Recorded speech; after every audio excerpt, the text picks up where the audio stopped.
হাতের কাছেই আলুটা কিন্তু থাকে। আর যদি হাতের কাছে কয়েক পিস ব্রেড থাকে তাহলে এই স্ন্যাক্সটা তৈরি করতে একদমই দেরি করবেন না। ভীষণ টেস্টি একটা স্ন্যাক্সের রেসিপি হতে চলেছে। স্কিপ না করে সম্পূর্ণটা দেখার অনুরোধ রইল। আর তার থেকেও বড় কথা, খুব কম সময়ের মধ্যে আর কম উপকরণ দিয়ে এই রেসিপিটা তৈরি করে নিতে পারেন। আর ভীষণ টেস্টি হয়, একবার হলো বাড়িতে ট্রাই করে দেখতে পারেন। তাহলে চলুন প্রথমে পুরটা বানিয়ে নিই। আলুর পুর বানাবো, তার জন্য দিয়ে দিলাম 2 চামচ তেল, 1 চামচ জিরে, আর দিয়ে দেবো 2 চামচ পেঁয়াজ কুচি, 1 চামচ রসুন কুচি, হাফ চামচ আদা কুচি, আর লঙ্কাটা অবশ্যই বুঝে দিতে হবে, কম বেশি করে নিতে পারেন। দিয়ে এখন হালকা করে একটু এইভাবে নাড়াচাড়া করে নেব, যাতে করে পেঁয়াজের কাঁচা ভাবটা চলে যায় আর রসুনের কালারটা একটু হালকা চেঞ্জ হয়ে যায়। এতে করে দারুণ সুন্দর একটা সেন্ট আসবে। এখন দিয়ে দেবো কিছু উপকরণ। তো দিয়ে দিলাম পরিমাণ মতো হলুদ, স্বাদ অনুযায়ী লবণ, গোলমরিচ গুঁড়ো, 1 চামচ চাট মশলা আর সামান্য একটু গরম মশলা। এখন এই উপকরণ কটা দিয়ে একটু মিশিয়ে নেব আর পেঁয়াজটা একটু ভাজা ভাজা করে নেব সব মশলা দেওয়ার পরে। আর ফ্লেমটা এই পর্যায়ে লো রেখেই ভাজাটা করতে হবে, না হলে পুড়ে যাওয়ার সম্ভাবনা আছে। যেটার মধ্যে আমি জল ব্যবহার করিনি, সেই জন্য একদম লো ফ্লেমে দিয়েই ভাজাটা রেডি করে নিয়েছি। এখন আমি আগে থেকে 2টো মিডিয়াম সাইজের আলুকে সিদ্ধ করে রেখেছিলাম, রেখে সেটাকে ম্যাশ করেও রেখে দিয়েছিলাম। সেই আলুটাকে দিয়ে এখন মশলার সঙ্গে একটু ভাজা ভাজা করে নেব, এতে করে দারুণ একটা টেস্ট আসবে। এখন দিয়ে দেবের মধ্যে কিছুটা পরিমাণ ধনেপাতা কুচি, দিয়ে আবারও ধনেপাতাটাকে খুব ভালো করে আলুর সঙ্গে মিশিয়ে নেব।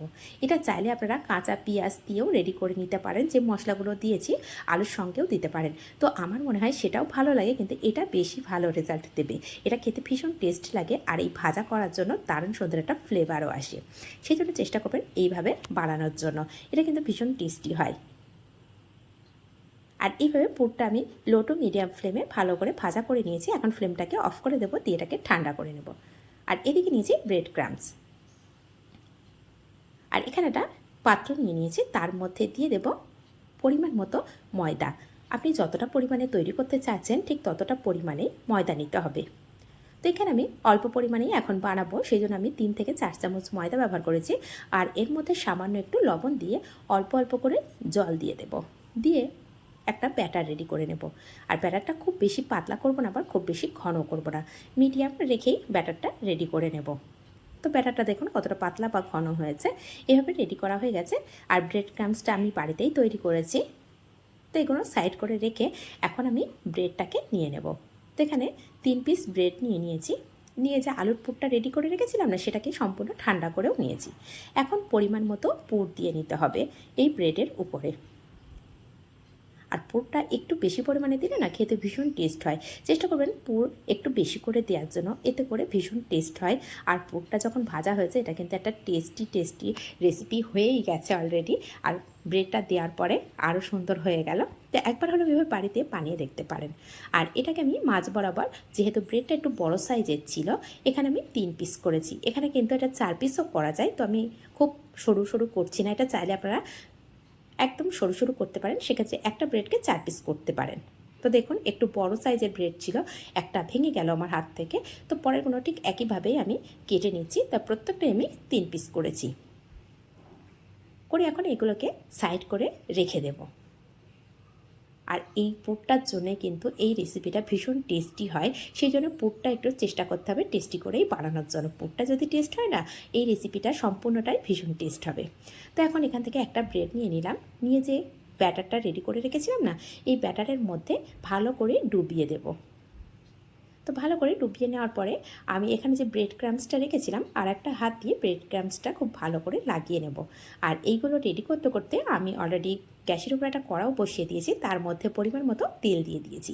তো দেখুন কত সহজভাবে এটা রেডি হয়ে গেল। এখন এটা একটা প্লেটের মধ্যে আমি নিয়ে নেব। আর এটা খেতে ভীষণ টেস্ট হয়, শুধু বানিয়ে দেখবেন আর কত সহজে বানানো যায়।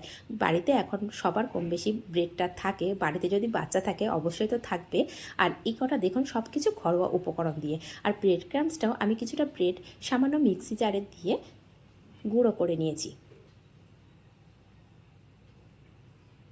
তো এইভাবে সবগুলো আমি রেডি করে নিচ্ছি। আর কড়ার তেলটাও কিন্তু ভালোভাবে গরম হয়ে গেছে। আর এটা একদম হাই ফ্লেমে রাখবো না, মিডিয়াম টু হাই ফ্লেমে দিয়েই আমি ভাজাটা করে নেব। এখন যেগুলো রেডি করে রেখেছি ব্রেডটা, সেগুলো একে একে দিয়ে দেবো। তো একটা কড়ার মধ্যে যে কটা ধরবে সে কটা দিয়ে দেবো। আর হালকা একটা কালার চলে আসা পরে তবেই আমি এইভাবে উল্টে পাল্টে দিয়ে আর একটা সাইড কালার করে ভাজা করে নেব। আর ফ্লেমটা হাইয়ে দিলে কি হবে, একটা সাইড খুব সহজে পুড়ে যাওয়ার সম্ভাবনা থাকে। যেহেতু ব্রেড ক্রাম্বস দেওয়া আছে, এটা সহজেই কিন্তু কালার চলে আসে। সেজন্য মিডিয়াম টু হাই ফ্লেমে দিতে হবে, একদম হাই ফ্লেমে দেওয়া যাবে না। আর খুব কম সময়ের মধ্যেও এগুলো ভাজা হয়ে যায়। তা দেখুন কত কম সময়ের মধ্যে ভাজা হয়ে গেছে। এখন এগুলোকে আমি তুলে নেব, নিয়ে তবে সার্ভ করে দেখাবো। আর ব্যাকার যেগুলো আছে সেগুলোকেও আমি ঠিক একইভাবে ভাজা করে নেব। তাহলে কত সহজেই রেসিপিগুলো বানানো যাচ্ছে সেটা তো অবশ্যই দেখেই বুঝতে পারলেন। যদি এটা ফেসবুক থেকে দেখে থাকেন অবশ্যই পেজটিকে ফলো করে রাখবেন। আর যদি ইউটিউব থেকে দেখে থাকেন চ্যানেলটিকে সাবস্ক্রাইব করে পাশে থাকা বেল বাটনটি প্রেস করে রাখবেন। যখনই কোনো নিত্য নতুন রেসিপি আপলোড করব সবার আগে পৌঁছে যাবে আপনার কাছে। আর রেসিপিগুলো কেমন হচ্ছে অবশ্যই কমেন্ট করতে কিন্তু ভুলবেন না। আর যদি একটু হলেও আপনাদের কোনো উপকারে আসে বা ভালো লেগে থাকে তাহলে নিজেদের মানুষের কাছে শেয়ার করবেন, এতে করে তারাও এই সহজ রেসিপিটা বাড়িতে ট্রাই করতে পারবে। আর রেসিপিটা শুধু দেখতেই সুন্দর হয়নি, ভীষণ টেস্টি হয়েছে। একবার হলেও আমার অনুরোধে একবার বাড়িতে বানিয়ে দেখতে পারেন যে কতটা কম সময়ের মধ্যে বানানো যায়। তাহলে আজ এই পর্যন্ত, আবার আসবো অন্য কোনো রেসিপি।